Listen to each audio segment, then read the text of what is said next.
God, grant me the serenity to accept the things I cannot change, the courage to change the things I can, and the wisdom to know the difference. Living one day at a time, enjoying one moment at a time, accepting hardship as the path to peace, taking as he did this sinful world as it is, not as I would have it, trusting that he will make all things right if I surrender to his will, that I may be reasonably happy in this life and supremely happy with him forever in the next. Amen. Some of you may recognize the first part of that prayer as the Serenity Prayer, and indeed the second half of it is also what we've come to call the Serenity Prayer. And it's actually a prayer written by the German theologian and pastor Reinhold Niebuhr in 1926, and Alcoholics Anonymous adopted that in the 1930s as a prayer that any member of Alcoholics Anonymous generally prays during a meeting or at other times in their life as they work the 12 steps. And I started with that prayer because A, it's beautiful, and that prayer is actually the antidote to what we talked about in the previous episode about 7 toxic consequences of maintaining control, or 7 painful ways that control impacts us. So in the last podcast, we really left with the question of how do we let go of control? How do we surrender? How do we come to trust and just be with the things that we can't control? And the Serenity Prayer is the quintessential answer to that. And of course, Peter, welcome back to the program, by the way. Oh, thanks. Great to be here, Michael. You know, the Apostle Paul spoke about in the book of Philippians how he could be content in all circumstances. And I've come to see that, if I was to paraphrase him, I can be content even when the outcomes that I would like to see happen don't happen. He wrote that while he was in a Roman prison. I can be content even when I'm not out being an apostle or making tents. I can be content even when I'm shipwrecked or flogged or beaten. And then we know that Jesus talked about, don't worry about tomorrow. Today has enough matters of its own. And paraphrase, don't worry about the things that you can't control, and you can't control tomorrow, because today you should just focus on the things that you can control and the things that are happening right here and now. So this is a really biblical, Jesus-oriented concept in terms of the healing, the antidote, and the freedom. But the Serenity Prayer has meant a lot to both of us. Will you talk a little bit about how it's helped you with acceptance and letting go of control?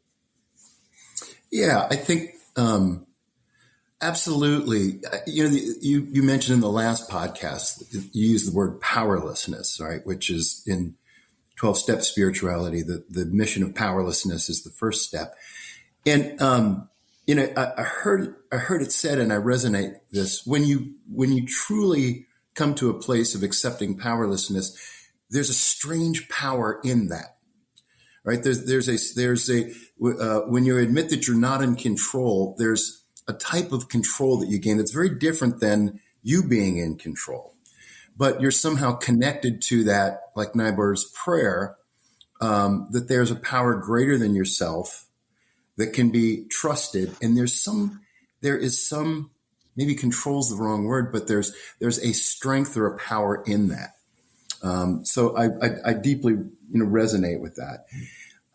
Last episode, Michael, you shared about the circle of control, and you unpacked it. And could you maybe go just revisit that again and remind us about what the circle of control is? Yeah, absolutely. So for people that saw or heard the title of this podcast is how to let go of control or how to find acceptance, then it's important to realize that the circle of control that we talked about is this visual construct with 2 circles. In the middle, there's a circle about the size of a baseball, and around that is a circle about the size of a basketball. The middle circle are things I can control, like my words, my actions, certain behaviors, the effort that I put in, whether I take my medicine, but not whether I actually get well. Can't control that. So the outer circle are things that I cannot control.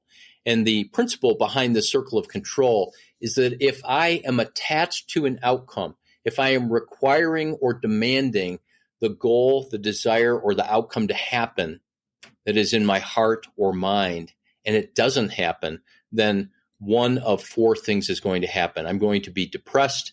I'm going to be anxious. I'm going to be angry. I'm going to be addicted. And the impact on my own emotions is that I will cause pain to myself and others in my mind, my emotions, and in my heart.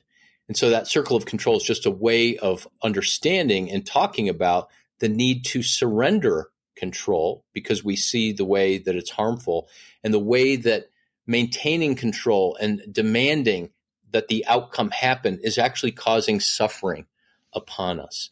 The suffering is not that it's not happening, as painful and as excruciating as something might be. You know, we talked earlier, I had a kind of random example about infertility, and that's something that Julianne and I struggled with for several years before we had a biological child and adopted a child. And that pain is so deep. And so for people listening who might be going, yeah, this sounds nice, bear with us, because there's actually a promise that there's a peace that passes understanding, as many of us know in Philippians 4, 6, and 7.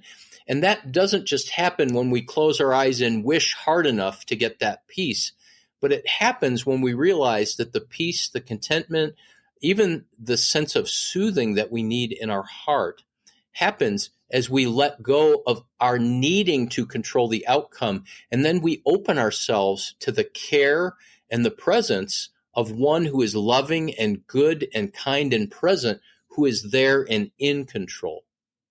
Which doesn't mean that poof, the outcome happens and we get our wish, but somehow in the midst of the struggle and the suffering, that there is another there where we're actually freed up in our hearts. So, Michael, I'll speak for myself, but I'm pretty sure that many other people listening are going, okay, I'm with you. You know, you've addressed and defined the problem, the consequences. All of us, I certainly relate to wanting to control the outcome. We struggle with control, some more than others. But how? How? What's it look like to let go, to give up control? What's the inner dialogue? What's the inner work of how to do this? I think the first thing, Peter, is to realize that we are attached to outcomes, to name it, and to realize that this is a universal reality, that it's not something for just a few controlling people with OCD or with personality disorders. And you know, there are two lies in the book of Genesis and the story in the Garden of Eden, and one of them is that you can't trust God. Did he really say? Oswald Chambers said that all sin is rooted in the suspicion that God is not good. The second lie is you won't die. In other words, you can be God. You can control all things. You will not die. You can control the outcome. So in recognizing that this battle is there and that it's very human, the Christian way of saying it on one level would be to realize that I want to play God, that I want to move the pieces on the chessboard so that they always are in my favor and so that I win the game. But as G.K. Chesterton said in his book Orthodoxy, chess players go mad and poets never do. And God is a poet and not a chess player. And so the first thing is to recognize, and I don't have an outline written down here because what we're going to do is go through the Serenity Prayer that I read at the top. But we learn to detach from outcomes. And the historical spiritual tradition going back to the early centuries of the church is that attachment, and I'm not using the word attachment like healthy, secure attachment that psychologists are now talking about. Attachment, back in those days, in the spiritual writers, were the addictions and the things that we give our heart to in exchange for life, in exchange for a sense of calm, in exchange for a sense of peace and clarity about everything's going to be okay in the world. And so how do we detach from outcomes in healthy ways? And I would say that we have to practice and train in the same way that an athlete develops a muscle. In the same way that a year ago in June, when I was at a heavier weight than I've ever been in my life, and I started walking, I started to have to huff and puff and get off the couch and realize that I can't just go and complete the 100-kilometer pilgrimage that I attempted to do in Scotland and didn't finish because I got COVID, but I have to get in shape. I have to be healthy. I have to drop some weight. I have to make sure that I have the right shoes, that I have to practice for this. And with that, showing up over and over and over again, doing things that will allow me to hike in the same way we do things that allows us to detach. And we can't just close our eyes and count to 3 and say, I'm going to trust God, or on the count of 3, I'm going to detach and surrender. We can't, as one set of slogans goes, just let go and let God, which is infuriating, right? You want to smack the person who says that. What does that mean? But we can act and practice in a way so that we become the kind of person that can detach, because there's something else present. There's actually someone home. When we let go, there's someone and something there. And I found no greater tool than 2 things I want to discuss with you. In this episode, we'll talk about the Serenity Prayer, and specifically looking at the second part of that famous prayer. And then in another episode, I want to talk about contemplative practices and how learning to be present, learning how to be with, learning how to be still, learning how to accept non-judgmentally the experiences, perceptions, feelings, thoughts, and outcomes that are there, that allows us to surrender and to let go of outcomes. Yeah. Talk a little bit about detachment. Like, I understand mentally what that word means. I believe I do, right? What does it look like to detach from an outcome in our head, in our emotions? I'm thinking about, let's say I'm about to host Thanksgiving, right? And I have some pretty strong expectations, and it's my favorite holiday, right? It really is my favorite holiday. And I know I have expectations and outcomes that I want to be true. And so for me, when I think about like detaching from that, it's like, I know that like people's reactions, or whether they like the food, or whether things turn out right, or whether people are laughing, whether my assessment of them is that they're enjoying themselves and I'm being a good enough host. What is it, Michael? How would you know if you're detached? Is it a process, or is it, and forgive me, I jumped in again, but for somebody who wants things to be black and white, and we know what we're talking about is complex. This is where there's so many areas of overlap and crossover from a lot of different conversations. The first thing I would say is that all of what you described about Thanksgiving, and I'm sure that many people can relate, you have expectations about what you'd like to happen, and maybe the word stress would fit in there too. If you think about it, like if what your expectations are don't happen, you get stressed out. I get stressed about the preparation for Thanksgiving, not the actual time with the meal and having people over. Already I'm thinking about, I haven't gone to the grocery store and bought sweet potatoes, so when I show up, are there going to be sweet potatoes and da-da-da-da-da. I think we need to realize that experience of expectations or outcomes that we're attached to, that it's a mental set of expectations. I have a picture in my head of what this should be like for it to go well, for other people to enjoy it, for other people to go, wow, that was great. Wow, Pete and Lynn host people in their home and they're amazing. And for you to just go, okay, that was a good day. That's mental. Then there's emotional. And emotional might be that you feel some anticipation and some anxiety, because generally speaking, expectations are like a bullseye. And I'm standing there with the arrow and I have to hit that bullseye, and anything outside of that bullseye in the concentric outward circles is less than that. And that sets us up for depression, anxiety, anger, irritability, or addiction. It's not surprising that Thanksgiving is often a stressful holiday and that people overeat a lot. I mean, they go hand in hand. I think in addition to the mental and emotional, I think it's important to realize that expectations are also embodied, that all of our expectations have a location inside of our body, inside of our gut, the butterflies that we feel, the tension that we feel, the way that we feel moderately nauseous, or like we might have diarrhea if the guests come too early and the turkey isn't cooked.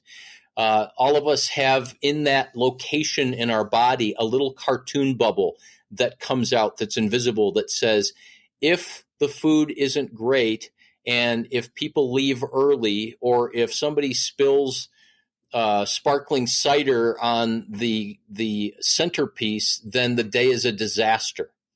Things like that. So our expectations are very embodied. They're mental, they're emotional, and so they're really pervasive in who we are. And as we recognize, I think a starting point is, what's the most pronounced? And I think a lot of people are not aware of the embodied aspect of the expectation. They just think about the mental aspect of, okay, I should let that go. I should let that go. And very often that doesn't work. You read in little blogs and things like that on social media about, let go of all expectations and just have fun. And it often doesn't work because that's locked into your body. And, I remember in fourth grade on Thanksgiving when there was a drug dealer that drove by our house and pulled out a gun, and they didn't shoot it, but they waved the gun, and my uncle saw it, and everybody go to the back room. And I remember laying on the floor on Thanksgiving afternoon thinking, we're in danger. And we lived in a halfway decent suburb. And so that happened in fourth grade. And believe it or not, without whether I'm aware of it or not, I carry that with me into Thanksgiving experience. There's some stress going on where anything could happen, and that's very, very embodied. Now, let's come with a word that's in contrast to the word expectation. And I have to credit Paul Young, my friend and the author that wrote The Shack. And in The Shack, Paul said, there's a big difference between expectations and expectancy. God doesn't have expectations for us, but God has expectancy. And here's what I mean by that. Expectations are that God has his glasses down on his nose like an angry English schoolmaster who's scowling at us, and we've not met the expectations. We failed the test. Expectancy is that God leans in and his eyes are sparkling and he's smiling and he's rubbing his hands together with expectancy, saying, I can't wait to be together with everyone, and let's see what happens during the day. Maybe sparkling wine will be spilled on the table, and maybe people will squirt whipped cream all over each other's faces, and maybe somebody will put a pie in someone else's face, and who knows what kind of merriment and laughter could break out, and who knows what kind of tears could happen when people go around and say, what am I thankful for? And that grandma died peacefully last year and didn't go through another 2 years of cancer and in pain. Laughter, tears, in other words, everything belongs, as the book title by Richard Rohr suggests. And if we first realize that expectations are not rooted in a wrong desire, but they're rooted in the attachment to the outcome, that everything on Thanksgiving has to be a certain way. And then we realize that we can bring those expectations and hope and look at possibility. And this requires that we be grounded in our bodies. Because if we're not grounded, and if our bodies are activated or anxious or angry, then we're going to be not in our right brain, but in our left brain. And our left brain will get locked into things have to be this way. And Ian McGilchrist says that the left brain is about certainty, what must be true. And the right brain is about possibility. And so the right brain and the left brain working in harmony open up possibility for you could be aware of your tendencies and your expectations and breathe and get grounded and try to get calm and do whatever spiritual practices are there, like we'll talk about in the next episode of contemplation and centering prayer. And you could go into that day with joy versus stress and versus anxiety and tension. And we all know a holiday where people are snapping at each other because our expectations are not being met. Yeah. Thank you. There was a time in my life where I could only know what I was thinking. I couldn't tell you what I was feeling. I really struggled. I've grown in that area, but when you talk about embodying your your fear or your stress or your anger, that's kind of new ground for me. But boy, is it true. So I'm just grateful that you spoke about that, Michael.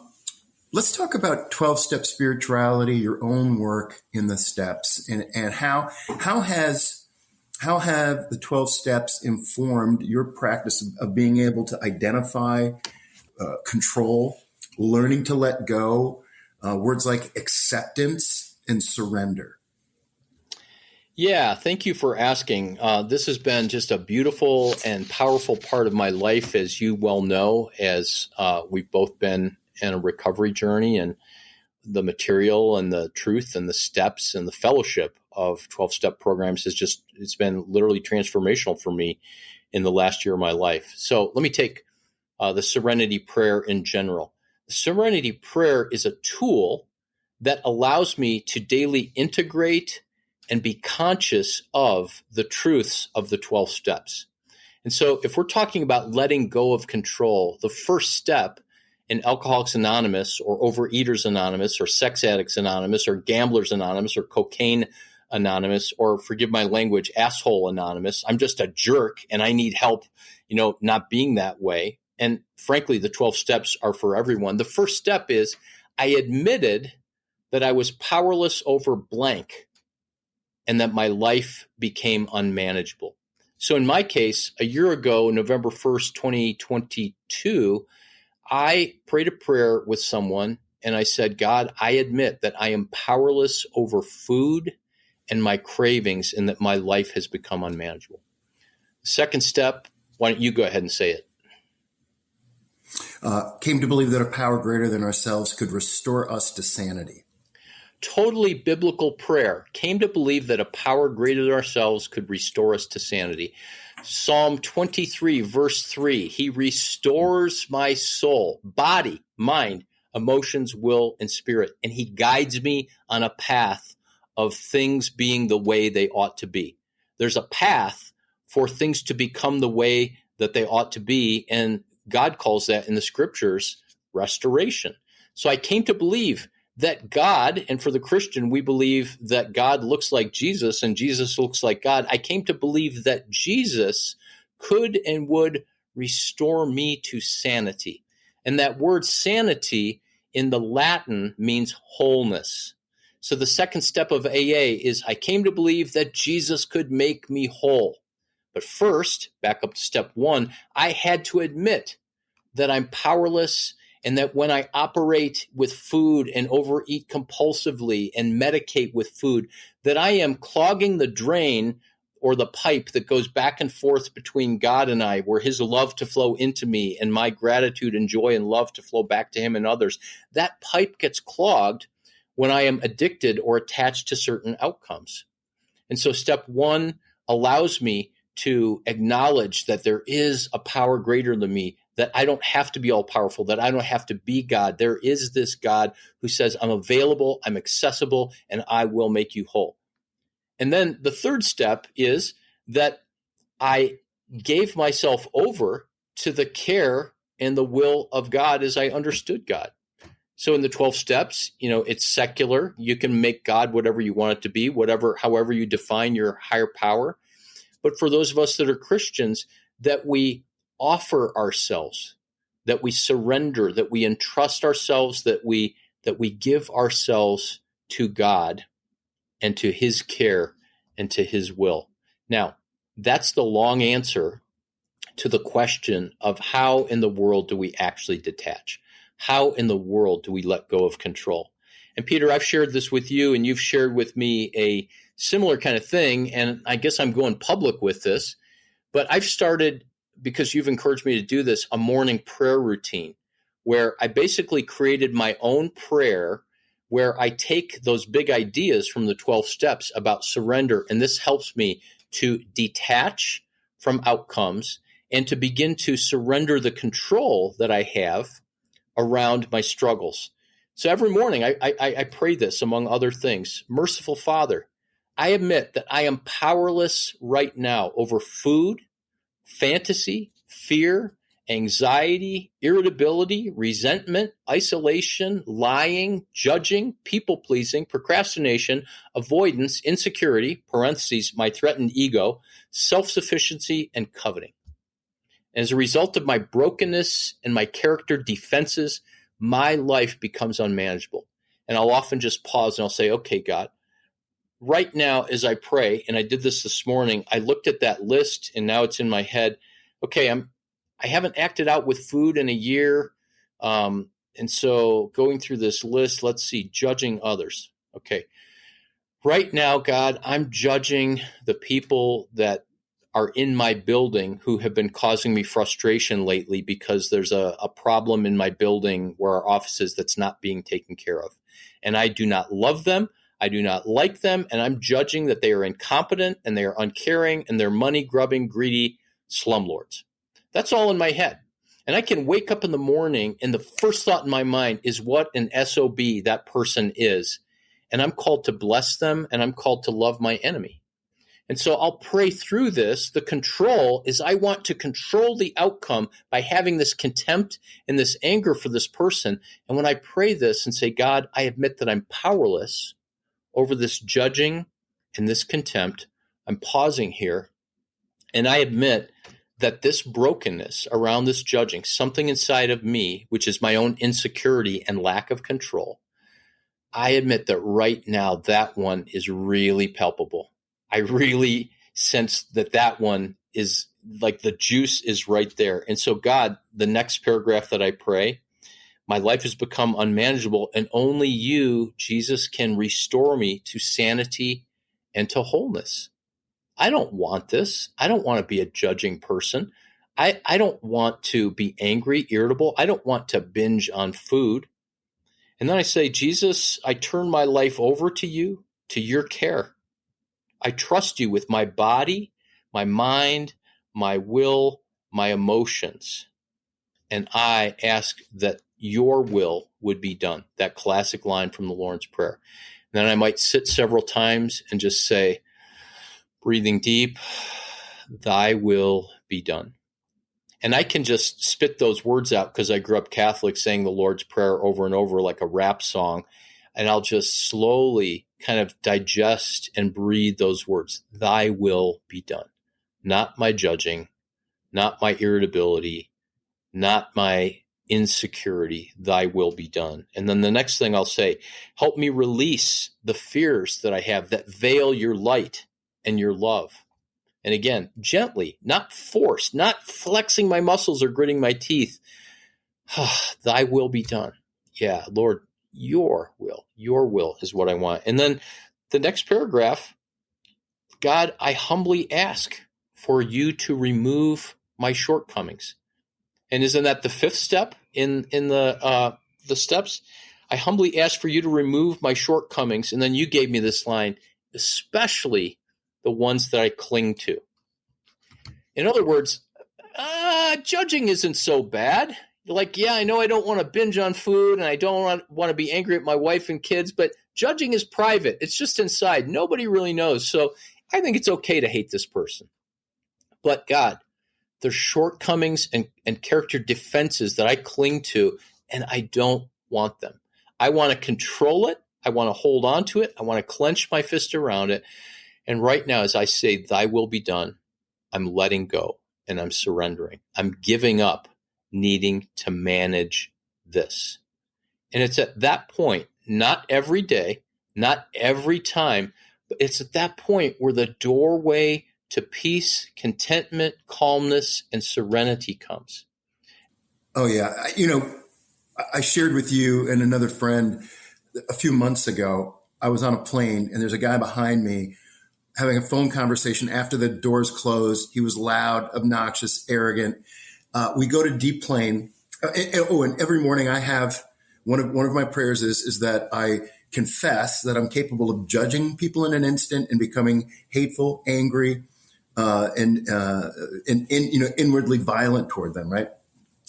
And then the prayer, the 7-step prayer on that was, I catch myself judging people, becoming angry and hateful, and I let it go. So we go to deplane, and this guy like kind of bumps me and moves past me and scoots ahead of me, right? Because he's in a hurry.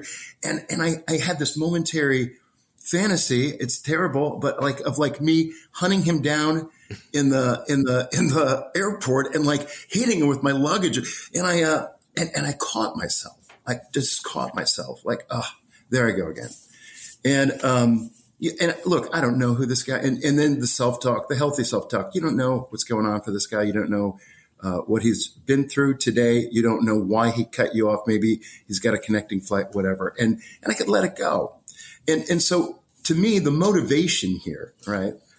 Speaking for myself, again, I got to believe other people are feeling it, is the promise of this work you're suggesting is freedom to be present, which is the only place that life happens, right? It's not processing the past. It's not obsessing about the future, but to be free, available in the present. And if you taste it, once you get a taste of it, you want more. You want more. We were made for that.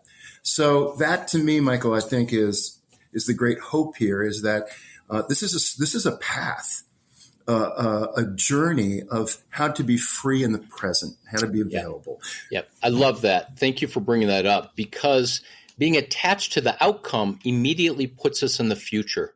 When this happens tomorrow, this afternoon, next year, when my child turns out okay, when I get the job promotion, when the future happens the way I want it, then I'll be okay. And I want to say what you said in a different way. God only exists in the present moment. God is the God of the past and a God of the future, but God only exists in the eternal present moment. And if we are outside of the present moment into the future where we're attached to outcomes, we will be, as I said before, angry, anxious, addicted, or depressed. And the cost on ourselves and others will take a real toll. And usually what we are attached to in the future, the outcome that we must have, is somehow that story is written and determined by our past.